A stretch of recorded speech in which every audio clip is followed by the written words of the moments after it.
இணையதள நேயர்களை மீண்டும் www.qcrc.in என்ற இணையதளத்திற்காக நியூஸ் தமிழ் செய்தி அறிக்கையில் உங்களை சந்திப்பதில் பெருமகிழ்ச்சி அடைகிறோம். இன்று 3 ஜூலை 2009க்கான முக்கிய செய்திகளை தற்போது பார்க்கலாம். பாராளுமன்றத்தில் ரயில்வே பட்ஜெட்டை மிக எளிமையான முறையில் தாக்கல் செய்தார் ரயில்வே அமைச்சர் மம்தா பானர்ஜி அவர்கள். இதில் 50 ரயில் நிலையங்களுக்கு உலக தரம் வாய்ந்த ரயில் நிலையங்களாக மாற்றப்படும் என்றும், சரக்கு ரயில் கட்டணமோ பயணிகள் ரயில் கட்டணமோ உயர்த்தப்படவில்லை என்றும், தபால் நிலையங்களில் ரயில்வே டிக்கெட்டுகளை முன்பதிவு செய்யும் வசதி ஏற்படுத்தி தரப்படும் என்றும், பிற்படுத்தப்பட்டோர், பெண்கள், ஊனமுற்றோருக்கு ரயில்வே துறை வேலைவாய்ப்பில் முன்னுரிமை அளிக்கப்படும் என்றும், மாதம் 1500 ரூபாய்க்கு கீழ் வருமானம் வருபவர்களுக்கு 25 ரூபாய்க்கு மாத ரயில்வே சீசன் டிக்கெட் வழங்கப்படும் என்றும் அவர் ரயில்வே பட்ஜெட்டில் குறிப்பிட்டிருப்பதாக டெல்லியில் இருந்து தகவல்கள் வெளிவந்து கொண்டிருக்கிறது.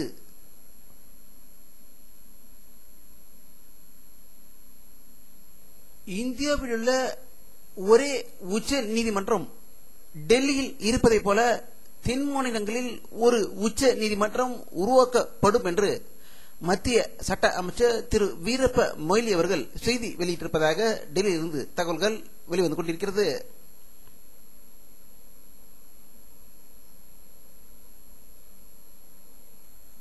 பெட்ரோல் டீசல் விலை உயர்வுக்கு அதிமுக பொதுச் செயலாளர் செல்வி ஜெயலலிதா அவர்கள் கடும் கண்டனம் தெரிவித்திருப்பதாகவும், விலை உயர்வை உடனடியாக திரும்ப பெற வேண்டும் என்று மத்திய அரசுக்கு வலியுறுத்தியிருப்பதாக சென்னையிலிருந்து தகவல்கள் வெளிவந்து கொண்டிருக்கிறது.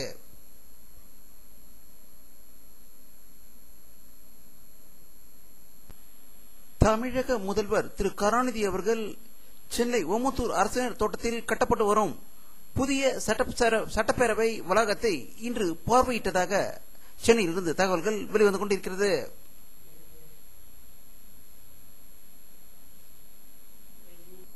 சர்வதேச திராவிட மொழியியல் நிறுவன தலைவராக தஞ்சை பல்கலைக்கழக துணைவேந்தராக உள்ள மா ராஜேந்திரன் அவர்கள் நியமிக்கப்பட்டுள்ளதாக சென்னையிலிருந்து தகவல்கள் வெளிவந்து கொண்டிருக்கிறது.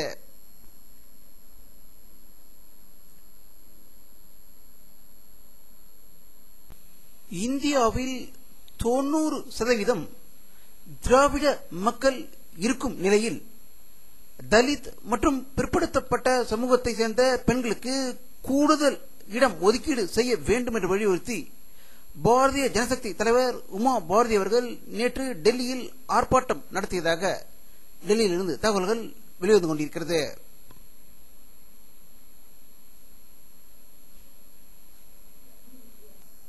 மாத சம்பளம் வழங்குவது காலதாமதமாக ஏற்படுவதை கண்டித்து இன்று 2 மணி நேர வேலை நிறுத்தத்தில் ஏர் இந்தியா ஊழியர்கள் ஸ்ட்ரைக் நடத்தியதால் நிர்வாகம் கடும் அதிர்ச்சி அடைந்திருப்பதாக செய்திகள் வெளிவந்து கொண்டிருக்கிறது.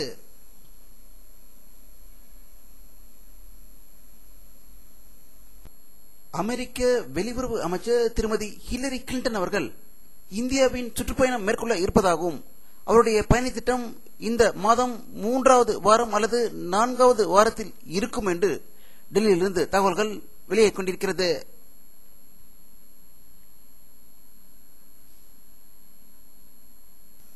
மும்பை தீவிரவாதிகள் தாக்குதலில் முக்கிய குற்றவாளியாக குற்றம் சாட்டப்பட்ட அபீஸ் சையது என்பவர் பாகிஸ்தான் உயர்நீதிமன்றத்தில் விடுதலை செய்யப்பட்டார்.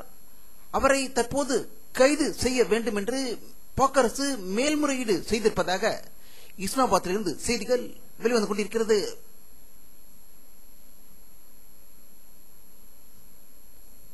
பிரபல பாப் பாடகர் மைக்கேல் ஜாக்சன் உடல் அடக்கம் புதன்கிழமை நடைபெறும் என்று அமெரிக்கர்கள் அனைவரும் எதிர்பார்த்த வேளையில் திடீரென்று பல நாட்கள் தள்ளி போகும் என்று பலதரப்பட்ட செய்திகள் வந்த வண்ணம் இருந்த நிலையில் வரும் செவ்வாய்க்கிழமை இது நடக்க இருக்கிறது என்று லாஸ் ஏஞ்சல்ஸிலிருந்து செய்திகள் வெளியே கொண்டிருக்கிறது.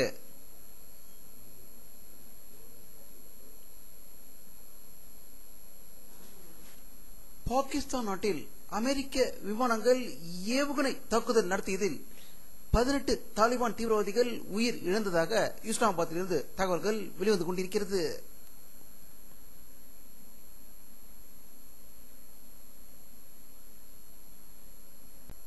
வானிலை அறிக்கை 3 ஜூலை 2009 பிற்பகல் 2:30 மணி எடுக்கப்பட்ட சேட்டலைட் புகைப்படத்தை தற்போது பார்த்துக் கொண்டிருக்கிறீர்கள். தமிழகத்தில் லேசான மேகமூட்டங்கள் காணப்படுகின்றன. அரபிக்கடலில் நேற்று காணப்பட்ட மேகங்கள் அனைத்தும் கர்நாடகா, ஆந்திராவை நோக்கி செல்கின்றன. சில மேகங்கள் மத்திய இந்தியாவை நோக்கி செல்கின்றன. வங்காள விரிகுடாவிலும் லேசான மேகங்கள் இருக்கின்றது.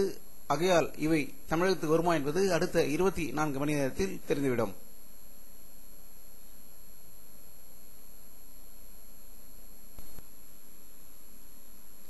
இத்துடன் இந்த செய்தி அறிக்கை நிறைவடைகிறது. மீண்டும் நியூஸ் தமிழ் செய்தி அறிக்கையில் உங்களை சந்திக்கும் வரை உங்களிடமிருந்து விடைபெறுவது உங்கள் கே பாலாஜி. நன்றி.